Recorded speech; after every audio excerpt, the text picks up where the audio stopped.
पिछले महीने 29 तारीख को सरकार ने 59 चाइनीज ऐप्स पर बैन लगा दिया था। बैन किए गए इन ऐप्स में टिकटॉक, शेयर इट, लाइक जैसे ऐप्स थे जिनके इंडिया में करोड़ों यूजर्स थे। जब से ये ऐप बैन हुए हैं तब से यूजर्स बहुत ज्यादा परेशान है क्योंकि इन ऐप्स पर लोगों के डेटा और बहुत सारे फॉलोअर्स भी थे।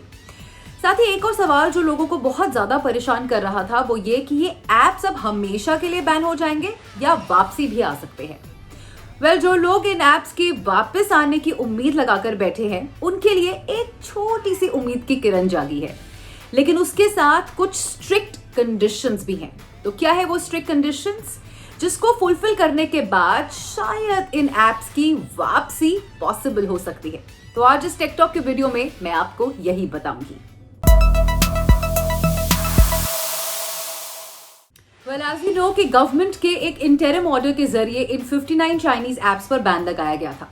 सरकार का कहना था कि ये सभी चाइनीज ऐप्स यूजर्स के डेटा को चुराते हैं और उसे देश के बाहर दूसरे सर्वर्स पर स्टोर करते हैं। इस ऑर्डर में सरकार ने कहा था कि स्मार्टफोन यूजर्स का डेटा चुराना और उसे देश के बाहर भेजना देश की सुरक्षा के लिए खतरनाक है और इन ऐप्स की इन्हीं हरकतों की वजह से इन पर यह बैन लगा था।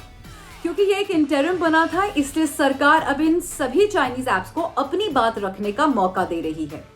According to the reports, government ने इन चाइनीज ऐप्स को 79 सवालों की एक लिस्ट भेजी है जिन पर अब इनको जवाब देना है। अपने जवाब के अंदर इन ऐप्स को सिर्फ साबित ही नहीं करना है बल्कि सरकार को कन्विंस भी करना होगा कि इंडिया में काम करते वक्त इन्होंने किसी भी कानून का उल्लंघन नहीं करा है। सरकार ने इन ऐप्स को अपनी बात रखने के लिए 22 जुलाई तक का टाइम दिया है, लेकिन अगर ये 22 जुलाई तक अपना जवाब नहीं देते हैं, सरकार को कन्विंस नहीं करते हैं, तो एज पर रिपोर्ट्स इनको परमानेंटली बैन कर दिया जाएगा। यानी it's kind of a do और die situation for these apps. या तो आप गवर्नमेंट को कन्विंस कर लीजिए और ये साबित कर दीजिए कि इंडिया में काम करते वक्त आपने कुछ भी गलत नहीं करा है, या फिर आपको लाइफ टाइम बैन फेस करना पड़ सकता है।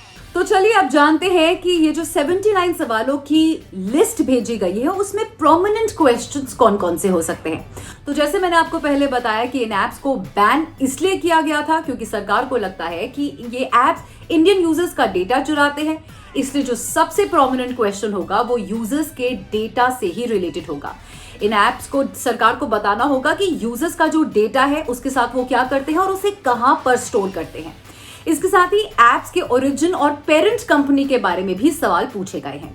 अकॉर्डिंग टू द रिपोर्ट्स, इन ऐप से यह भी पूछा गया है कि इनकी फंडिंग कैसे होती है और डेटा को स्टोर करने के लिए ये किन सर्वर्स का इस्तेमाल करते हैं।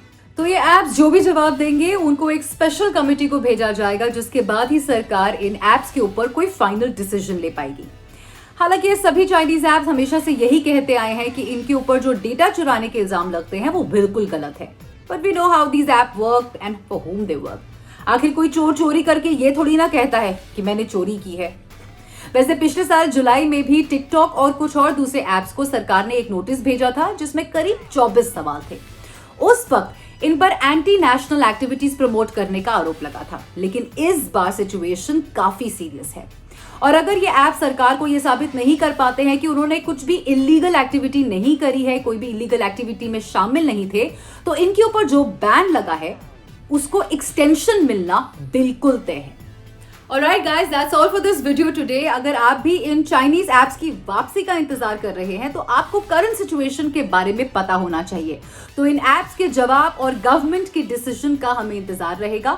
22 के बाद ही डिसाइड होगा कि ये ऐप्स इंडिया के अंदर रहते हैं, इनको एक और मौका दिया जाता है या इन पर बैन लग जाता है।